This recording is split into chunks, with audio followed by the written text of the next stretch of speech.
Welcome to the Andrea Kaye Show. She's blonde, 5'2", and 102 pounds of dynamite in a dress. Here she is, Andrea Kaye. Good evening. Oh, it ain't evening, it's noontime. Special time for today's Andrea Kaye Show. Glad to have you all here with me no matter what time of day or night it is. Always an honor to be here. This is my last special edition of the Andrea Kaye Show, midday style noon, at least for now. I will be right back with y'all starting again tomorrow night at 6 p.m. here on FM 96.1 in North County, AM 1170 in San Diego. And no matter what day or night, you know that I'm dynamite in a dress, and I bust through the hype, the hyperbole, and the hypocrisy every day and night. And not even just here, by the way. I'm also on Facebook and Twitter and on Instagram. And joining me at all the different ways that I go about it, can't do it without him, is my man, DJ Carrot Sticks. I love San Diego. I have so many friends in San Diego. I love San Diego. And I really like DJ Carrot Sticks. Good afternoon, San Diego. I feel nervous, like talking to new people, almost like if I'm on a first date here. I know. I hope they like us. Yeah, exactly. We got to be on our best behavior, make sure we don't say anything politically incorrect, right? Wrong, because that's not what we do here. First and foremost, I do want to, before we start, I want to dedicate today's show to a friend of ours. Can't spend too much time talking about it or I won't be able to go on and finish the show because our hearts are breaking here at the station because we have lost a dear friend, an amazing coworker, Ron Babars. And I loved Ron. I actually met him many years ago when I did my first show, first radio show called Good Evening San Diego, which was here at KCBQ. And many years passed before I saw him again, but he never forgot the crazy way in which we met. Story for another day. Speaking of crazy, he loved Ohio State so much, even though he had never been to Ohio. But you know what? We know where he is now. Ron is up in heaven, and we are just thankful that we had an opportunity to know this wonderful, great man. To Ron's family, our hearts and our prayers are with you, and we love you, Ron. Thank you for being a good friend to us here. Okay, moving on to the topics of the day. Oh, my gosh, in true form, didn't we all know that Michael Avenatti and the New York Times and the New Yorker and other people were dragging a dollar bill around? Remember that reference? When the bimbo eruptions, when Hillary Clinton was working to destroy women who actually had evidence to support substantiation's claims against Bill Clinton. Even then, though, I wanted the evidence, I wanted the proof, but I think it was their good friend Jim Carville who said, you can drag a dollar bill through a trailer park and here will come the women. Well, I don't know where they dragged whatever money was, but clearly, even according to the latest accuser, we now have another accuser coming out. According to her, they found her because they were looking. Although this latest accusation is even worse than Ford's because this story is so bad, it's so unsubstantiated that not even the New York Times would run it. And that's bad because the New York Times, in terms of credibility, is below Inside Edition ever was. It's below what I think the National Enquirer is still around, but the Star. Who remembers the Star publication at the checkout?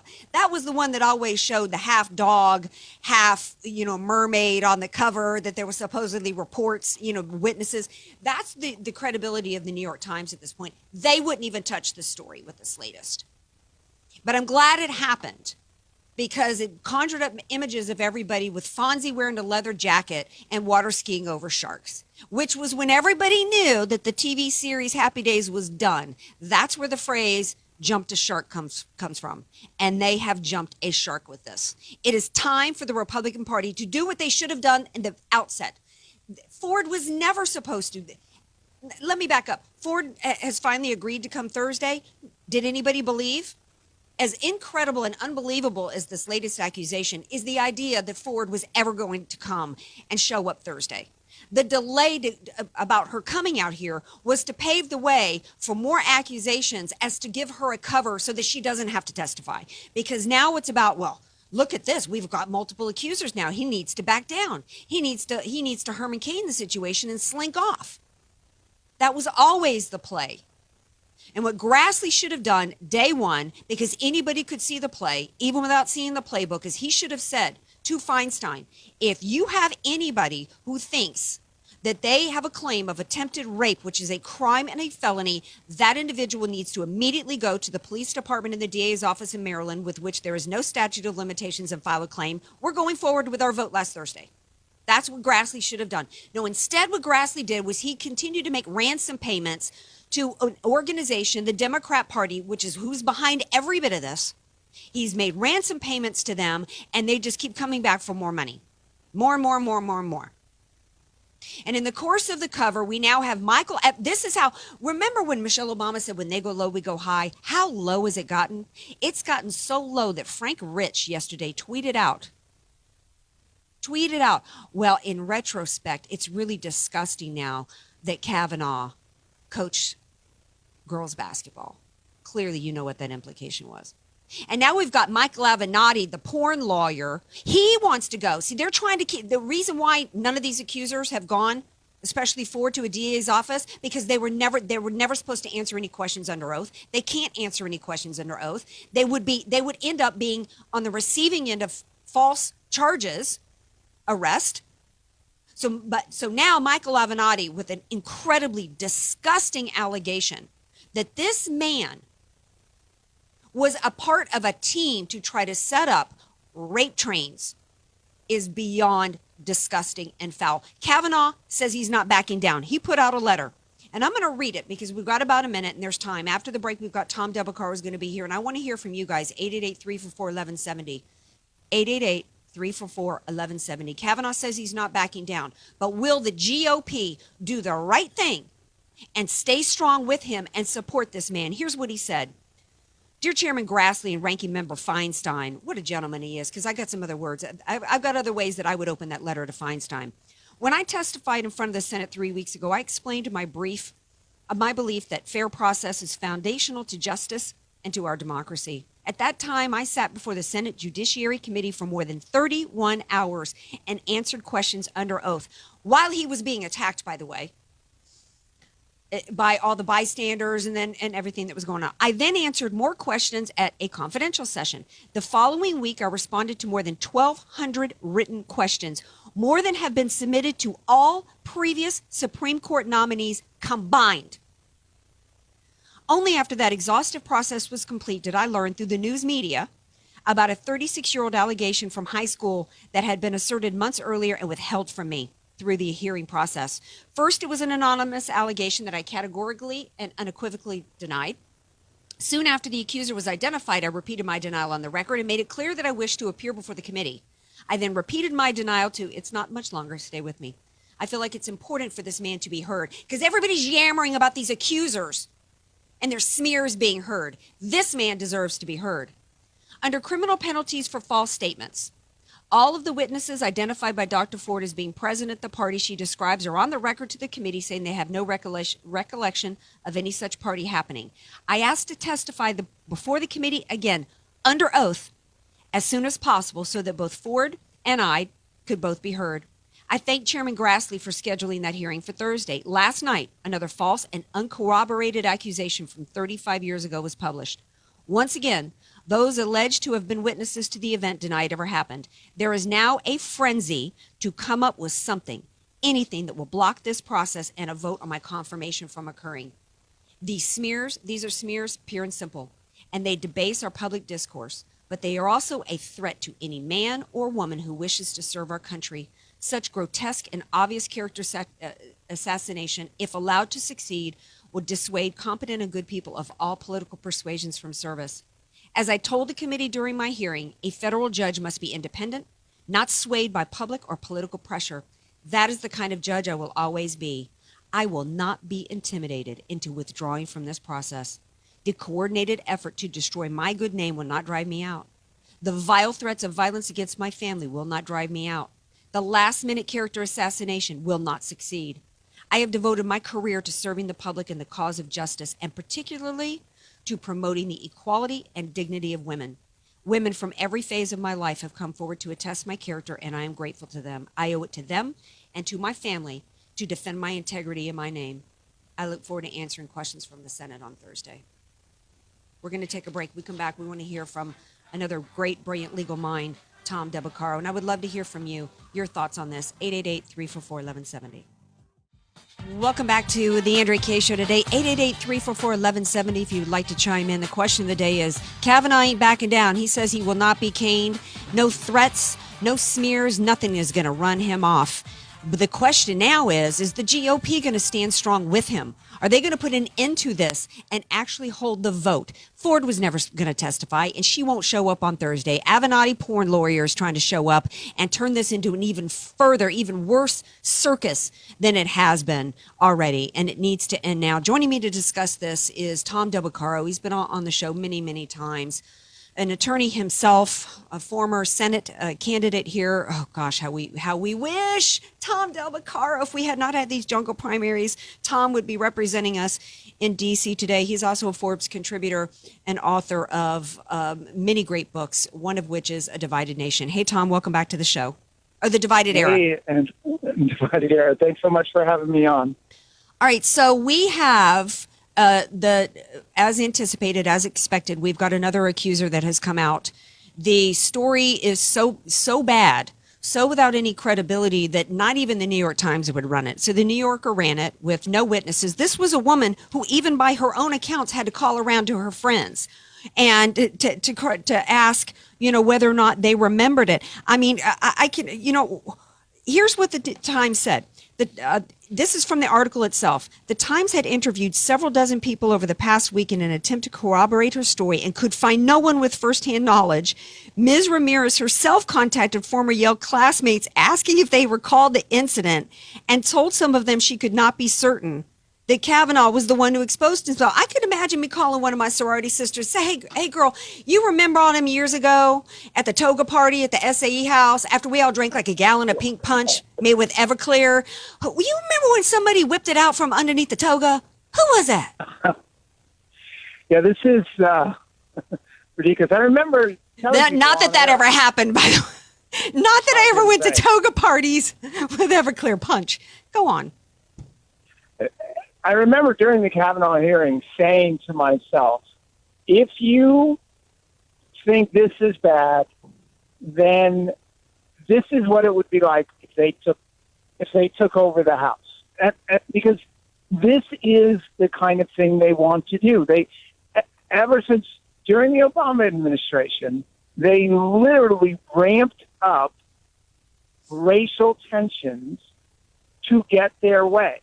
Yes. This is the new tactic on the left, to create crisis and then lurch left. And it's verging on mob rule. So I don't think it's verging on. It is mob rule. We have had one, maybe not mob rule, because really what we've had is one woman.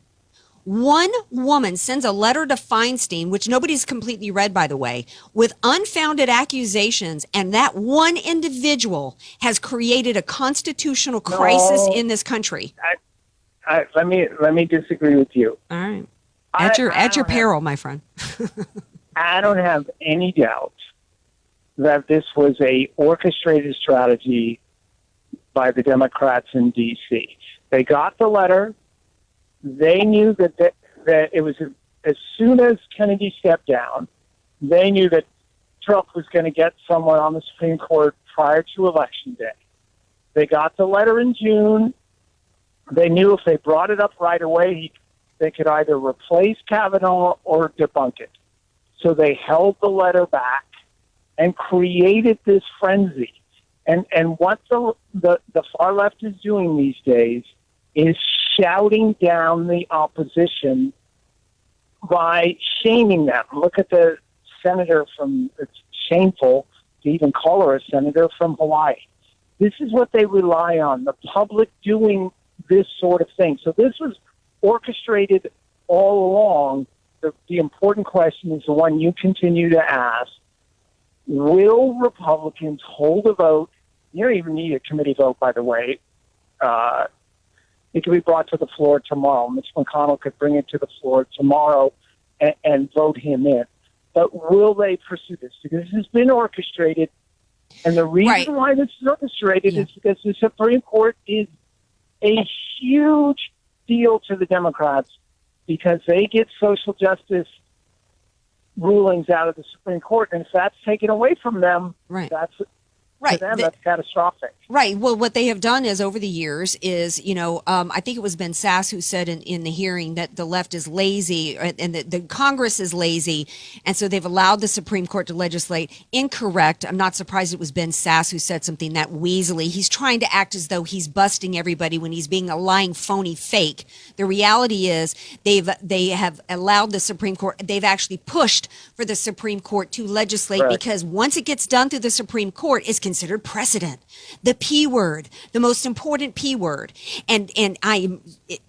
The Ruth Bader Ginsburg documentary aired the night before the beginning of the Kavanaugh hearings, and to see Orrin Hatch, after what had been done to Clarence Thomas, after what had been done to Bork, to see him suck up to that social justice warrior, legislator, activist judge from the bench and have her have her voted in the way that it was, and allow her to sit there at those nomination hearings of hers and yammer with all this stuff. Everything that we're seeing right now has been decades in the making from a Republican Party that has allowed the left to orchestrate this kind of stuff. And you're right that it is a mob rule, but this isn't just about, and you're right also that it's not just about this particular situation. We had a mob rule down in Florida where we literally had the white Hispanic George Zimmerman overly charged for a crime, charged with murder, just because a mob showed up on the steps after President Obama said if I had a son, he would look like Trayvon.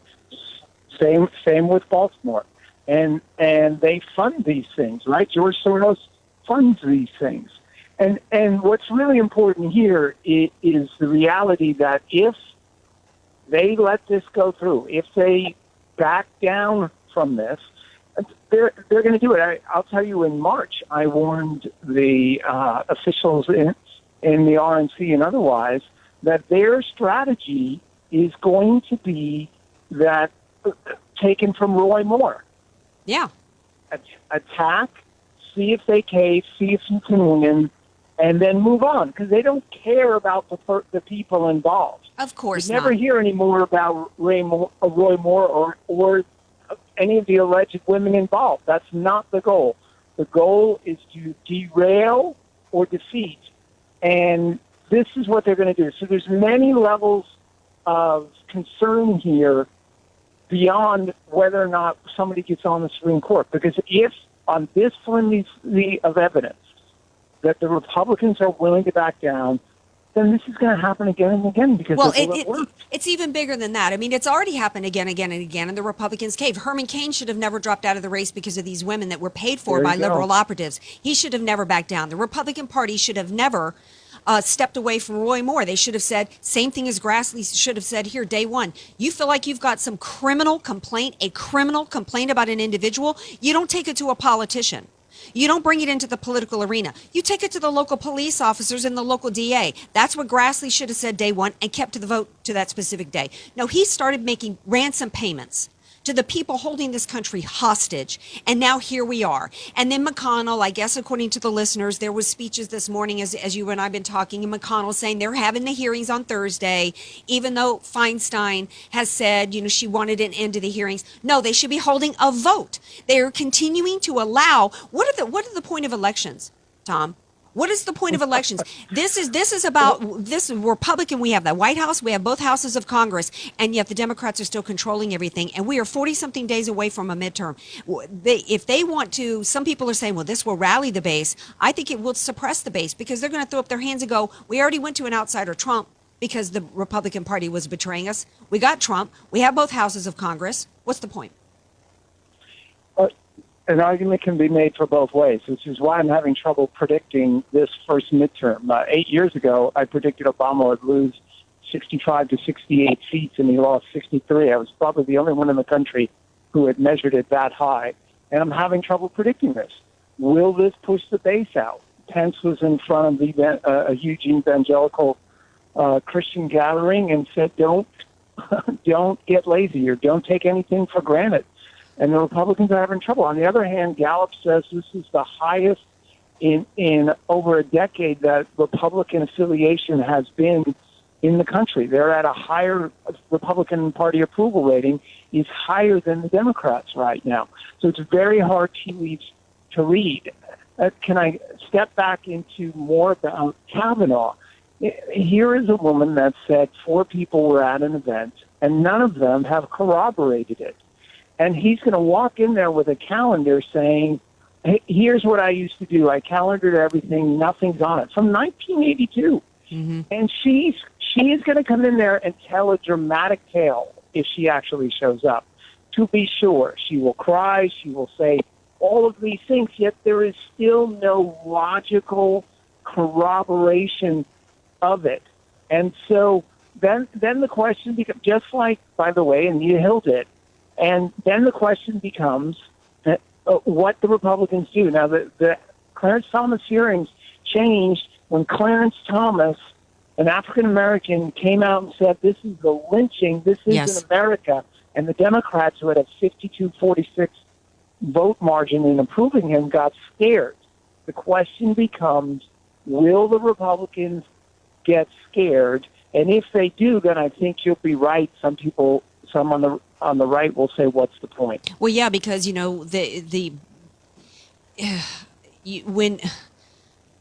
you want to assure your reelection, honor your campaign promises. The American people elected President Trump because he had an agenda that was theirs that they wanted fulfilled. And one of the main parts of that was the Supreme Court. And if the Republican Party the Republican Party is going to cave and allow the Democrats to seize, we've already got everything about this. Everything going on right now is about a constitutional crisis and a coup of our government. Whether we're talking about the Mueller investigation and before that, the illegal spying on individuals, whether we're talking, and the FBI and the DOJ is continuing to be weaponized right now. I believe that Rod Rosenstein was offered to be wired in that whole story. I believe it. I believe that there were people within the government thinking about trying to invoke the 25th. Absolutely. And then let me finish. And then this with Kavanaugh taking over the Supreme Court, everything that is going on right now is the left seizing our government away from the people who elected these people. And if the Republican Party allows them to get away with it, I can't understand why anybody would vote for him. Yeah, so when Trump was running, of course, you know that I have a lifelong proponent of tax reform. I wanted three things. I wanted him to keep us alive, meaning go after ISIS.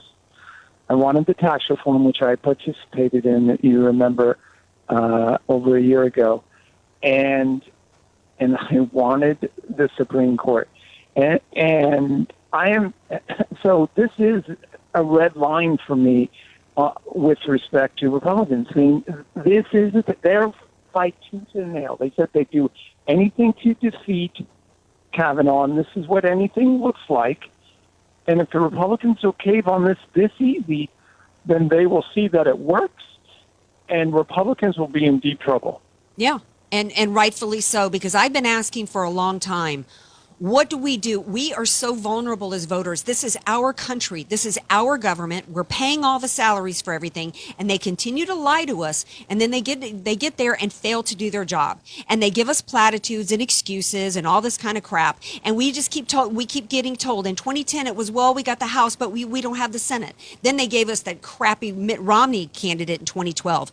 Then it was, well, okay, so we gave them the Senate in 2014. Then it was, well, we got to have the White House too, because otherwise Obama's just going to veto everything. We're done with excuses. And I've been asking for a long time, what do we do? At some point, we've got to stop expecting the people that have failed us to do something different. That's the definition of insanity. And at some point, the Republican Party must be held accountable. They must be held accountable, and we need to wipe them all out somehow. We're in a really horrible position as citizens right now to be like this. They're counting on the fact that we want to support Trump and we don't want to see him impeached, that we will continue to hold our nose and vote for these betrayers. But at some point, you got to go, well, how do we ever get our country back? Okay, well I'll tell you what's staring right Fine. I'm so past a break. I got to tell you, I'm going to let you wrap it up with 30 seconds. Got to elect Diane Harkey, because if we lose the House through California, that would damage California. And San Diego has Diane Harkey there. She needs to be there because she won't bend when it comes to some of these things. We can't have the Democrats get the House and impeach. All right. Well, I think I think, I'm frustrated, and, I'm not saying I'm not going to vote Republican, but we need to be asking these questions. Well, they are tearing the country apart, and I think that what we need to do is we need to get on the phone today with Grassley, Susan Collins, Flake, anybody right now in the Senate, and get on the phone with them and tell them to do their job, to confirm a good man who is being professionally murdered only because the left wants to continue to murder unborn children. There, I said it. That's what every bit of this is about. I don't expect you to say that. I agree with you. All right. You should call Jeff Flake. Thanks so much. All right. Thanks for being here, Tom. Whew, it's only noon, and I'm already like worked up. But I got to tell you, I mean, either the Republican Party is just going to go ahead and just give it all to the Dems or not. I mean, where are we at with this? I see that the original Haint Ford, that's a Southern term, by the way, has sent a letter to Grassley during the break. I'm going to see what that letter is about. We come back. We're going to carry this conversation forward. I would love to hear from you. 888-344-1170. Welcome back to the Andrea Kaye Show. I guess the Ford sent a letter to Grassley. Where's my access to Grassley? Where's my access to the Senate Judiciary Committee? Because I got some words I'd like to say to Feinstein. I guess she's saying that she's not going to be intimidated or threatened into not speaking. Well, girl, of course you're not. What an inane comment to make. Girl, they rolled out the red carpet for you. You going to have E-Channel there with you? You going to have Juliana Rancic, who's back, evidently? You going to have her there? Who's going to style you? Who's going to do your hair and makeup? Come on now. Oh, I'm not going to be threatened. Ain't nobody tried to threaten her, keep her from talking. They would have put her, flown her first class here, but she said she couldn't fly. I don't think anybody believed that either. Joining me to talk about this, and we also need to talk about Rosenstein, because there were all these reports this morning that he had resigned, which ended up being, as accurate as the New Yorker article on the second accuser, is my buddy Joe Messina from The Real Side. Hey, Joe, welcome to the show. Hey, thanks for having me. I always have fun with you. Oh, thanks. So earlier, the second accuser's come out. She's even worse than the first. I don't know where Avenatti or others dragged a dollar bill through to find her. But they've been dragging bills everywhere looking for accusers, right? She's so bad, she called around all her old college friends. It's like, hey, you remember this party? I was joking early. Do you know how many frat parties? I went to LSU, okay, back when things were still, back before things were PC, okay? Fiji Island, I mean, it was, yeah, I mean, if you didn't go to a frat party back in the day expecting somebody to whip something out on you, you were disappointed if you got there and somebody didn't whip it out. This is ridiculous what's going on here.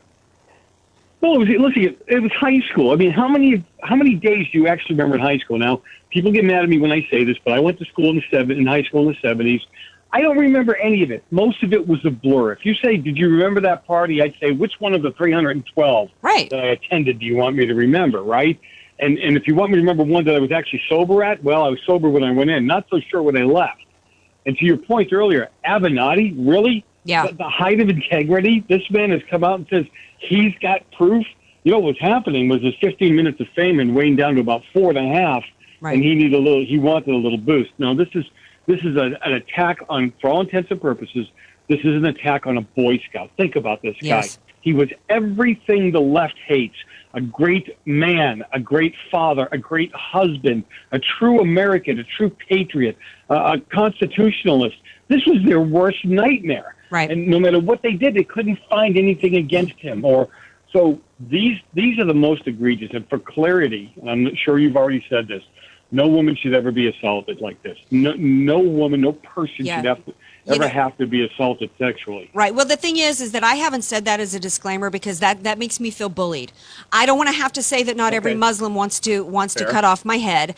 I don't want to have to say that not every illegal, is going to shoot and murder somebody like Kate Steinle. I should not have to equivocate like that. And I'm glad you brought that up, though, because that's really what this is about. The second accuser comes out with some story from a frat party that he supposedly waved his privates or a sex toy in her face. And, and I'm thinking, what's really being waved around as a weapon? Lady parts. How come? For a long time. Yeah. How come they didn't go back 35 years and find, first of all, a conservative woman? Bring to me, if you're going to continue to use women against Kavanaugh, bring to me a woman who's voted Republican. Bring to me a woman who wasn't a drunk on the floor. Yep. And bring to me a woman that's got some beef prior to the last, say, 10 years. Then, how about you bring to me a man? This is a guy, Kavanaugh, who's worked in the law industry for many, many years. Well, how come none of his business partners have come forward and said, we can't let this man be on the Supreme Court because he did all kinds of shenanigans with billable hours or he messed over clients? Nothing. Yep. No, this is intentional because this accomplishes a few things, Joe. This accomplishes not just a coup and taking over the election for the Democrats who lost, because this is our president has the right under the Constitution to nominate and put who he wants on the court. This is about discouraging other good people from throwing their hat into the ring, and it's about destroying men.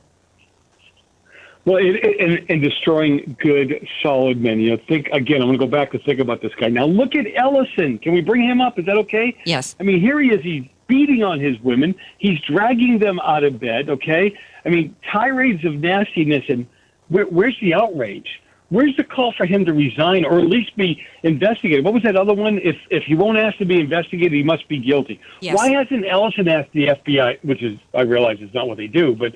Why hasn't he asked for it if he's not guilty, right? Their own logic is what's going to hang them. Don't you agree? Yeah, absolutely. I mean, the double standards here are just mind-numbing.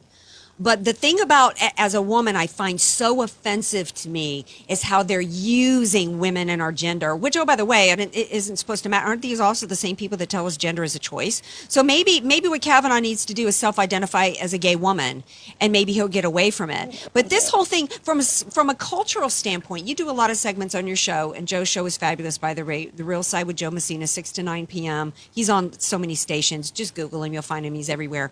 But you do a lot of social and cultural segments. And if we are now to use the standard that an 18-year-old freshman who's drunk can't ever make it onto the court, or let's say he did, flash his privates at some point, isn't that what's acceptable? It happens every pride parade. I mean, you talk about what gets shoved in people's faces in this country with the pride parade in terms of behavior, in terms of people's genitals and sex acts and things being out there on the streets in front of children is kind of hypocritical and double standard. I guess I won't be eating dinner anytime soon. Thank you for all those visuals. I appreciate that. But you think about this, and you're so right. Harvard has Primal Scream Week. And you know what that is? No. That is Sex Week at Harvard. They actually run around campus naked. Co-ed dorms. It's like Sodom and Gomorrah revisited in 2018. It is just amazing, and you have other campuses that do exactly that. And I always joke. I shouldn't, but I always joke and I say, look, there are campuses all over the place that have Sex Week. No, they don't. They have Sex Year. When these kids get to college, you really think you need to teach them about sex, sexual activity, sexual tricks and tools? It's right in your mind. Yeah. So the same people that are telling us anything goes and there's no such thing as right or wrong, that have destroyed the family, told women you didn't need men, you don't need the family unit, anything goes sexually or whatever you want to do, from promiscuity to drugs and everything, is now suddenly they're trying to hang this guy, Ronan Farrow, this morning on the Today Show. His roommate says that he was drunk on a regular basis. Oh, Joe. Well, you better give up your aspirations of any future politics down the road being a senator. Yeah, right. Listen, I'm glad you brought that up because I went back and forth with, a Facebook genius this weekend over what rape culture is all about, right? Yeah. And if I simply tell my daughter going off to college, look, there's animals out there. There's people that will take advantage of you. So when you go to parties, you go to bars, please be aware of your surroundings. Watch your drink. You don't want to get in a situation that is just unpleasant. She accused me of being part of the rape culture. Oh, wow. For telling my daughter she had to watch out for men. Yeah. Okay? Instead of telling the men not to leave my daughter alone. Well, I don't know those men. I'm not going to her college. You mean to tell me now that anytime I tell one of my kids to be careful in a situation, that makes me the perpetrator of the crime?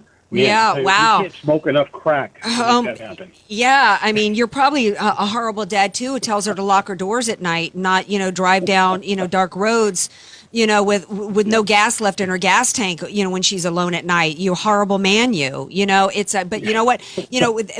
There are some schools and universities, though, that are actually trying to tell young women, don't drink too much, because that's when bad stuff can happen, when you don't keep your wits about you.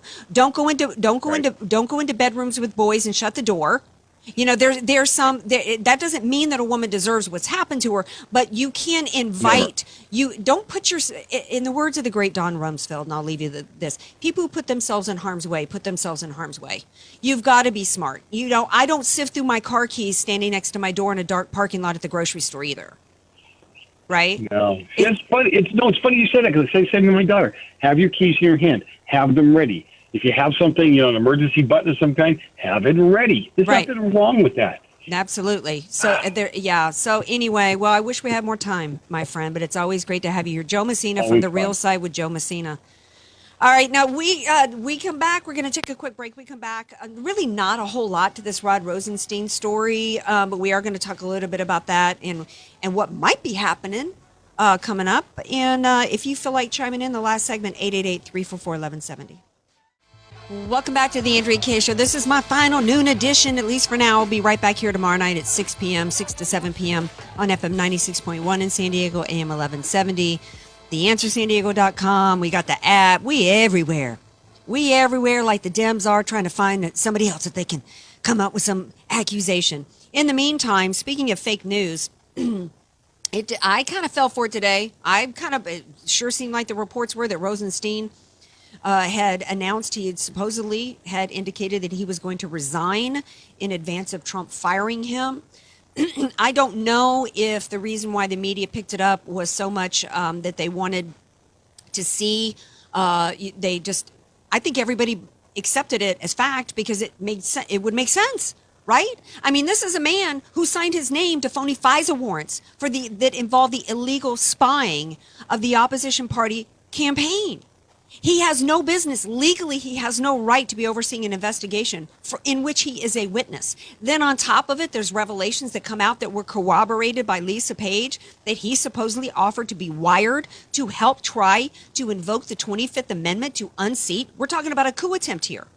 And for him to say it was a joke, as somebody said to me over the weekend, I've been running a business for 30 years. We don't memorialize jokes. And who makes a joke like that? And even if it was a joke, what does that say about him and his judgment that he would even make a crack like that? No. It's astounding to me. You know, I would venture a guess that 97% of anybody working right now collecting a paycheck from the government would have been fired if they were working in corporate America and in the private sector.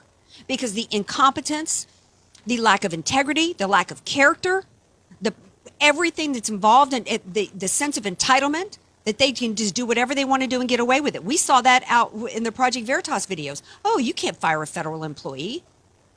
So, supposedly there's a meeting Thursday with Trump and Rosenstein. I'm not really sure why he's still got his job. I think, President Trump is a doer. He's a maker. He's trying to make things happen. He signed another trade deal today. He's trying to trust the people around him because he's only got so many hours a day.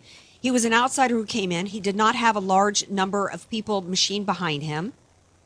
And there's only so much he can do. And so he's having to trust, some people that are whispering in his ear. Unfortunately, most of those are establishment types that have, a long history of, bipartisanship, which means caving into the Dems if you're a Republican and, going along with it. The power base. The power base that's been entrenched for a long time is still at play, and President Trump is having to deal with it. And, unfortunately, the midterms will come down to turnout. And what the Republican Party needs to do to help ensure turnout and to help President Trump and the voters is they need to honor their commitments.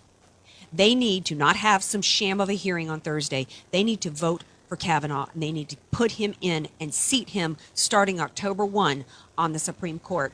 I'm looking forward to hearing his interview at 4 o'clock on Martha McCallum. I can't wait to hear Kavanaugh. He says he ain't going down without a fight. He's my man, Kavanaugh the boxer. Thanks for being with me. Love you all. Thank you, DJ Carrot Sticks. And we love you, Ron Bars. This show is dedicated to you, our dear friend, looking down on us from heaven. God bless you, Ron.